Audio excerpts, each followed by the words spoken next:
First of all, aside from your own back, how's the injury situation? Yeah, pretty good. Pretty good in the sense. So Corky's had a minor operation, but we're pleased with that. It's gone well. Pretty straightforward in the end, so that's the good news. Obviously, that will keep him out for the rest of this game schedule. We're hopeful that he'll be back into it for next season. We don't know when that is yet, but hopefully that'll be fine. Ben Mee won't recover. I'm almost sure he won't recover for the last games now. Obviously, with such a short window to go. Woody come through unscathed the other day, which is good. So did Johan, which is good. Robbie's obviously fit and available, but needs time, so we'll try and get him some minutes as well. Louts is unlikely still to finish this season with us, but he's making progress. Barnes is making progress as well. I think that's everyone. Some good news with Corky and the other lads settling down nicely, but unlikely them four mentioned complete the season, I think.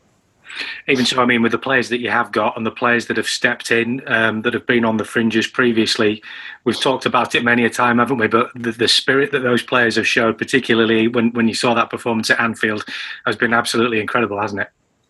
Yeah, I think all the performances have been decent. I did say after the Man City game, they just punish you. They're a top side and they do punish you. We couldn't come away with that with anything. We did on Saturday against a top-class Liverpool side. But no, massive credit to the players. They've seen beyond the injuries, they've seen beyond the challenges and just gone on with it. And, that's a great mentality to have because we have had some really tough games against some good sides and none better than Liverpool, obviously, as it's proven this season. Nick Pope obviously got most of the plaudits from particularly Jurgen Klopp for his performance. There was no other player out there. I thought that was interesting. He must have got that last 20 minutes. It was a terrific performance from him, though, to be fair, wasn't it? All right, it's a joke. Relax. In terms of what he can achieve, I mean, there's people talking about maybe he should be the regular England number one now. I mean, obviously that's not your decision, but do you feel he's at the level now where he's performing consistently enough to certainly be considered as that possibility?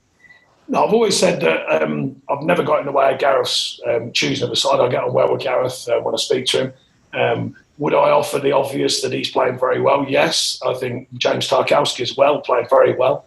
Amongst the Dwighty, Dwighty's getting towards a full season in the Premier League, 20 years old after playing half a season last season, hardly missed a minute, to be fair to the lad. So, there's certainly three in amongst I'd certainly offer are playing well enough to be considered. And obviously Pope has got some accolades, rightly so. He's a number of performances actually. Some by just doing the basics very well, which he did against Sheffield United, coming for crosses and dealing with that side of it. And then some making really big saves like he did on Saturday. So, we know he's a good goalkeeper. We know he's still improving, as are many players here. But he's doing a good job. 3 goals in 4 games now for Jay Rodriguez, who, after a bit of a slow start from his return originally, has really got the bit between his teeth now, hasn't he? And when you look forward to next season, at the strikers that you've got, the competition that you're going to have there must have you getting really excited. Well, when we brought him in, I said to him, I think our environment would sharpen him again. Not that he was going along nicely, obviously, but I just felt that getting back in the Premier League and with us and the way that we work would bring back that edge to his game. I wanted to play him a lot more down the middle rather than because he does a good job coming off the wide. He's done a couple of cameo appearances for us doing that, but I think I like him down the middle. I think he's reminding himself of the job down the middle because he has played so much sort of coming off the wide of a 3. And he's doing a good job. I think he's enjoying his football, which is always a good sign. And I think, as you rightly said, when Barnsley gets fit, I think there's a clutch of good strikers there, particularly, with all due respect for the market that we're in, I think we've got together 4 really good strikers. Wolves this time around, I'm sure you probably saw their performance against Everton at the weekend. They look like they've got their mojo back. I think they're a good side anyway. I mean, look, they went into Europa, they've had a tough start to the season. They came out of it quicker than we did. We had a tough start and found it tricky until the kind of turn. They came out of that tough start quicker. I like what they do. I like the side. I think they've got a good mixture in the squad that they've got. Ironically, a manager that doesn't make many changes, doesn't seem to get questioned for it, but sticks with his team, which I like. I do that a lot myself. Nothing but positives for me for what they try and achieve and how they go about it.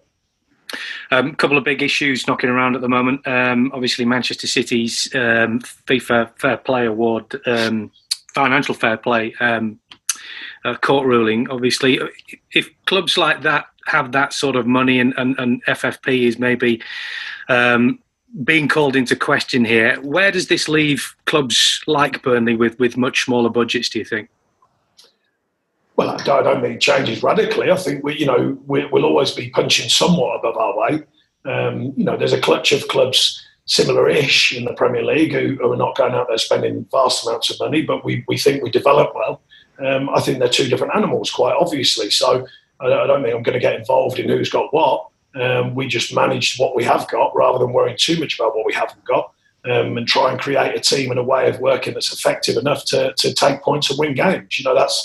That's what it is, as simple as that. But the ruling is nothing to do with me. I don't know the ins and outs of it. All I know is that there's one less place available. And just finally, plans in place looking at the possibility of getting fans back into stadia for next season. Presumably, you'd be happy to see fans, particularly at Turf Moor, getting back in as soon as they can to help recreate that atmosphere and push the team on. Yeah, I think so long as it's safe, which I think that we generally seem to, certainly the Premier League, I think, are doing a really good job. All of our staff and players are adhering to the rules the best we can, and I think we're doing well with that. Hopefully, the world keeps calming down, including our country, of course, and therefore fans can come back in stadiums in a safe manner.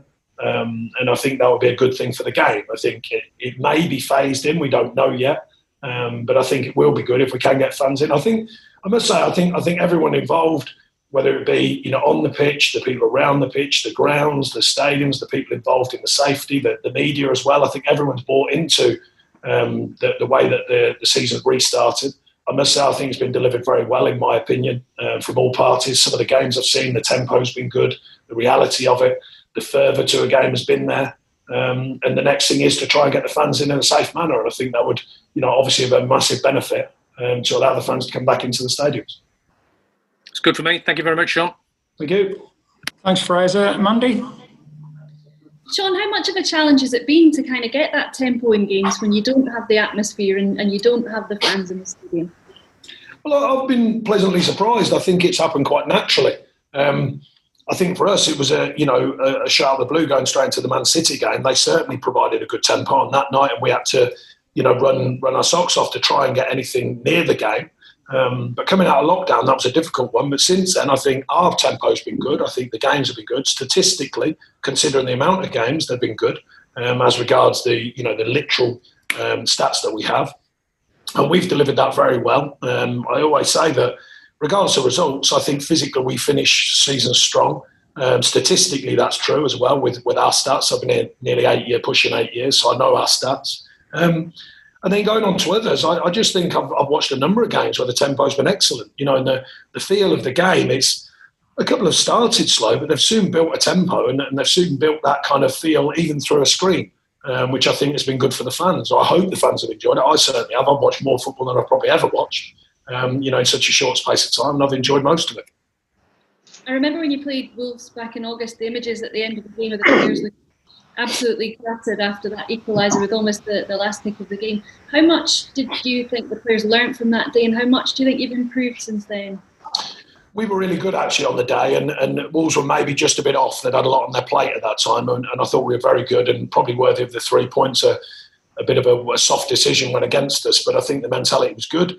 And other than a spell, kind of mid-season where we only had a little drop-off, I did say at the time, we lost 4, but I said, that we're not a million miles away from the performances that can win games. And I think other than that little spell, I think we've shown a reasonable level of consistency over the season. And, to be on 50 points with these games left is very pleasing, I think, for the players as well as myself, because I think the players have earned the right.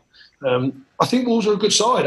By no means is it an easy game, we know that. They're still pushing and they're delivering performances. So we know we're going to have to deliver again. And coming off the back of the Liverpool game, there's a good energy about the group. There's a good feel in the group. But Wolves are a good side. So we know we're going to have to be absolutely ready to go and, perform to try and get what we want. How impressed have you been with the job that the manager's done there? Yeah, I think like a number of managers, I have massive respect for all the managers. At any level of football, I speak to a number. It's a very tough job. But I think he's built a way of working there. They've stuck to their guns. Like I said, he doesn't make many changes. He sticks with the team that he thinks is right. They've brought in a lot of good players there. When they have invested, they've invested well. And they seem to have a good way of working, and it's operating really well for them. So, like I say, a lot of positives, I think, to what they're trying to do and what they're trying to achieve, and the manner they go about it. I mean, he is a manager. They will mix their play. They pass if they can, but they'll play long when they have to. And, I don't think he's precious about that. I think he plays his version of being effective to try and win games. Thank you. Thank you. Thanks, Mandy. Move on to radios now. Jed? Yeah. Thank you very much. Thank you. Can I just go back to the injuries? Just give us a quick update, Sean, on the injuries at the moment at Burnley. Yeah, so Woody's got through the 60 minutes the other day, and half an hour before that has been pleasing. So he's looking promising now. Johan got through a bit the other day, about half an hour, so that's looking promising. Robbie hasn't been tried and tested, but he's getting better. The main ones, Matt Loughton won't finish the season. Corky won't finish the season. He's had a minor operation. That's gone very well. Barnsley won't finish the season, obviously, too short a window now.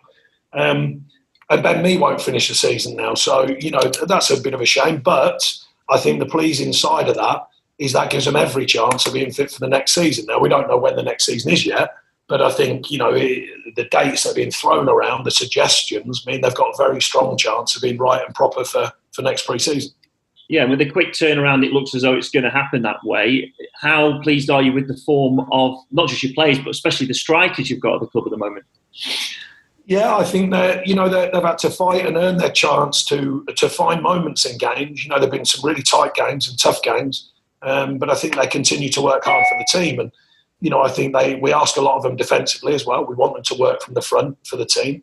And then when we get the ball, we want them to regain their positions on the pitch to be effective in striking as well and scoring goals. And I think they've done that well. I think they continue to find the balance. And I think the main thing, even without Barnsley, who's been a kind of a talisman for us for a number of years, I think you can see the other three are very active. They all want to play, and they've all got different ways of operating that can be effective. Is that the hardest place to strengthen in the transfer market, given the kind of money you'd have to spend in this day and age in the Premier League up front? I think everywhere is now. You look across the board, when you're talking about centre-halves moving for 50, 60, 70, 80 million, midfield players as well, and then strikers. I mean, I think every position on the pitch has become so important. I always say I think strikers, it's the hardest role on the pitch. I think that's why they're often the most talked about players and the most expensive players, because to find effective strikers in the Premier League is difficult. And it is usually, unless you develop one, of course, it's a very expensive business to find players who can deal with the Premier League and score goals. What do you like in a striker, Sean? The one that puts it in the net a lot. My favourite thing of all. My favourite. Are you disappointed that this season is, even though there's only a few games left of this kind of mini season and the sort of form you've been on, are you a bit disappointed that it is coming to an end a bit? No, definitely not disappointed. I think it's been really good. I think the way everyone's gone about it, I think we're stretched to the limit. We need a period for them players to get fit. So I think it's probably good timing. We're maxing out these players. They've been absolutely amazing with their energy levels and what they're giving each other, the club, the shirt, if you like. But I think the end, when it comes, will be appropriate because we can't keep getting the injuries we've had. And it has affected the group and stretched it to the limit. With the ruling on Manchester City in the week, that potentially with the Europa League place, that does go now back up to sort of 7th. Do you have any effect on you at all? Or No, I think we've gone about our business in the right manner. We generally do. I think we're asking a lot of the players. I think, as we always say, the next game's the most important one. We've stuck to that for a long time. It's served us well, and we'll continue to do that. What about Wolves and your opposite number? What do you make of Nuno and the job he's done there? I think he's done terrific. I like what they're about. I like the team. I like, I was saying, previously, I don't think he's precious about their style. I think if they have to play long, they will do. If they have to play short, they can do. They want to be effective. They've stuck to their operation and the way they go about it tactically. And he sticks to the same players a lot as well. And I think he's found a way of working and a group of players who believe in the way of working, and they've been very effective with it. And I think they're a good side and a good outfit. Cheers, Sean. Thank you very much. Thank you. Thanks, Jed. Dom McGuinness at TalkSport. Sean, just wanted to go back to the Man City game, but not the ruling that was just heard, but just obviously you go back to June the 22nd and what happened on the pitch and how did you manage to kind of get everyone back on board after that with the form that you've shown after what was a very tough night on and off the pitch at the Etihad? I didn't really have to say too much. I reminded them of the details in football are massive, and in the Premier League, every division you go up, the levels, the details become more important. You might get away with it in some of the lower divisions. I played in lower division football, and you might get away with it if a defender makes a mistake or a striker gets a chance. Against the top side, you invariably don't get away with it. And on that night, we were actually going quite nicely until they scored their first and then score a second too quick. We're getting what I thought was a very hard decision go against us. And all of a sudden, you're 3-0 down, and that can happen at Man City. But I can assure you, I said to him after the game, I said, look, a lot of your habits were right. The energy levels were absolutely fantastic. That was statistically, not just on my eye. The belief in the team and the unit and the way it should operate. I said, with all due respect to other teams, you're not going to play against everyone who's like Man City and punish you as clearly as they did. And I'm pleased to say that became reality, because we've gone on from them with very good performances and found key moments. And that's often the detail that you need. Them key moments at both ends of the pitch are massively important when you're Burnley, because the margins are often tight in our games, and we've got on the right side of them. And that's part of our kind of history in the Premier League and what we have to do. And that night, you had other things to deal with as well. There was the rumblings about contracts, but there was also the banner that flew overhead. And I think that the way that the club reacted so quickly after that and tried to, put the positives that Burnley are doing, not just, the players on the pitch. Ben Mee spoke brilliantly after the game, but obviously what's going on in the community. And that's always been important to the club. Can you give us a little bit of insight into how you feel that the club dealt with that situation and what the work that they're doing in the community? Yeah, when I came here at first, there was a lot of things right about the club, but there were some things that were challenges that needed to be corrected. And one was the idea of community. Although it was a very community-based club, everyone knew that. Lots of people from the local area come and support Burnley, but there wasn't really that sort of true link. So me and Lee Hughes, who was then chief exec, we got together about Neil Hart, who I'd known from my days at Watford. I thought he was a no-brainer. I said to Lee, I think he's a no-brainer. Lee went through the interview process, liked him, and got on with that. And Neil's done a terrific job in building an actual system that can create many jobs as well as the true links to the community. They've been effective in so many areas of the community, and everyone's bought into that. And I think he's done a great job with many, many staff. I mean, it's a big concern now. And the way they've linked in with the community, offered many different platforms for different people in the community to buy into and to attach to the club.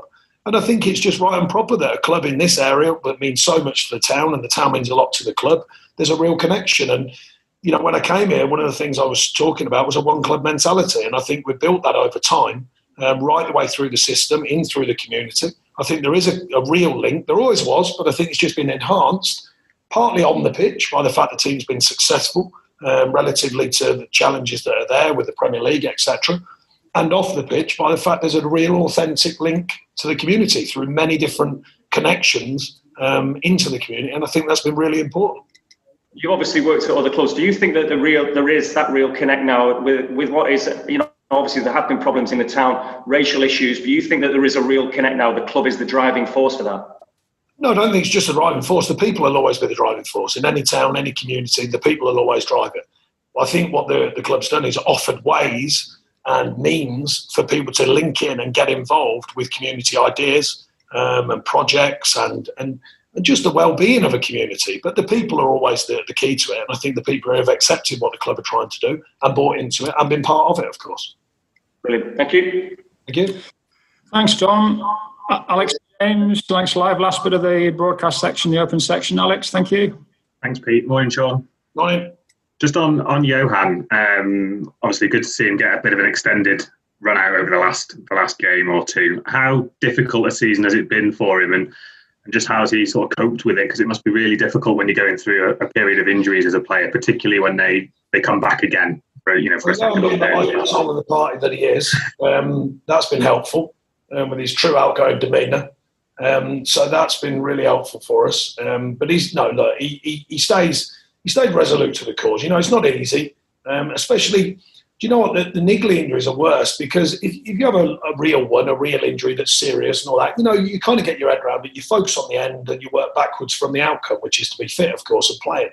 When you have these little ones that keep breaking down, and they're really hard for players. They're very hard emotionally because you want to be out there playing, and he's had a pretty long run of that. So we think he's showing signs of being clear again now. He got some football the other day. We are trying to be a bit careful with him, much to his enjoyment, as you can imagine. But we are trying to safeguard him a little bit, as with Robbie as well, and even Woody. He's done great, Woody, because we thought he might even miss the rest of this game period, and he hasn't. He's got back. It is a risk and reward, and players have been out for a long time. You want them really clear of injury. At some point, they've got to go and test it, and the only way of testing it is the reality of a game. But we're at this stage, we're having to be careful because we can't, with the idea that it's going to be probably quite a short close down between the two seasons, then we've got to be careful, and we're trying to find the right amount of work for them to get fit and not get injured, but trying to be delicate enough to not allow the body to break down. So it is tricky. But generally, he's coming through it well, and he's stayed to the cause, if you like, which is to get fit. Yeah, was he not smiling when you brought him off the bench on Saturday? Surely he must have been. He is the smiliest character at the club, without a shadow of a doubt. You speak a lot about mentality at Burnley, and we've seen that sort of evidenced in the last sort of period of games. How, and I know that's something you fostered over time at the club. How do you go about sort of reinforcing that sort of key message and the one game at a time and never give up and leave everything on the pitch? How do you sort of go about that? Well, I think it does grow over time. I think the players are key to it. You can only align on what you think is appropriate in football as a manager, and the players are the ones who grip it and run with it, and I think they have. I think there's a hardcore of players who believe in what we do, consistently believe in it, and they spread that amongst the others. And then once you get a whole unit of people with their nose pointing in the right direction, it's often a powerful force. Now, you've got to add in organisation, you've got to add in skill and ability, which I think we have, and you've got to add in effort. But I think there's a strong mentality here, and a long time ago, Ian Holloway once said we've got a strong jaw, and I think he's right. I think the mentality here is very strong. I think we take a few knocks, we take a few noises from outside of our camp, but we get on with things, and I think we take on every challenge as it comes.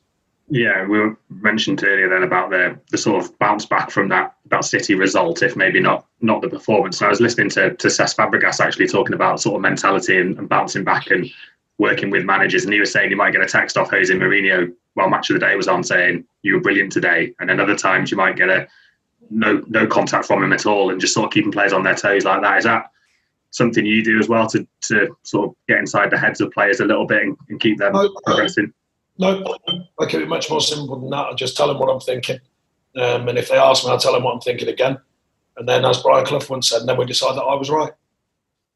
Lovely. And then just lastly, I heard you on TalkSport yesterday sort of talking about recruitment and perhaps bringing in the next layer of player like a Josh Brownhill, for example, and that the days of nicking someone for $1 million or $2 million out of the Championship are probably gone, and you sort of made that stance clear to the board. Are you sort of satisfied that message is with them and that you'll be able to do something in the market, money permitting, for those type of players? I know having the money and getting the player doesn't always add up, but that sort of level is there for you. I don't know at this stage because we've never had a budget. I've never had a budget since I've been here, so it's not so easy to align exact moments in time and exact players. You just kind of roll with it, and we find a way of operating. It's tricky at times. I think this year undoubtedly will be a different window because of the facts of what looks like anyway the knock-on effect of COVID. Not so much. I mean, look, there might be a change in the Premier League, but looking at some of the big clubs and what they're spending, it doesn't look like there's going to be a massive change, or some of in theory, what they're spending, because obviously some of the deals are projected deals, haven't actually gone through yet. Outside of that, which has often been our market, then maybe there'll be a softening, because clubs might be a little bit more hungry to get finance in. We don't know yet, but maybe there'll be a softening of the market. We'll have to wait and see. But my point was that it's unlikely to soften down to getting, Nick Pope for $1.5 million and Goodmanson for $2.5 million. It's unlikely to go down there, I don't think. But you never know. We'll have to wait and see. But equally, I think we've moved on enough to not just be looking in that market. I think we should be looking beyond them markets and looking at a more rounded style player, rather than always looking at ones that have just got a chance of growing into the job. But that does take finance, so we'll wait and see. Might that be an advantage for Burnley if there is a softening of the market, if it allows you to go into the Championship and perhaps get a £20 million player for $10 million? Well, it's an advantage to everyone else, don't forget. And not silly. Everyone's looking at players. They're all looking out there. We've been behind the curve in creating a system. There's been teams that have been doing it for years in front of us, so we're still playing catch-up to some degree. But everyone knows the runners and riders. Most people know the top players around the divisions. I think we've done well on taking a risk on some players where people probably had a look at and weren't sure about, and we've done well with that, I think, collectively. Through myself, my staff and the recruitment staff, I think we've done well on getting players that maybe have been overlooked at one stage or another. It's not an exact science. It's very difficult. Money or no money, by the way. It's very difficult. Lovely. Thank you very much. Thank you. Thanks, Alex. That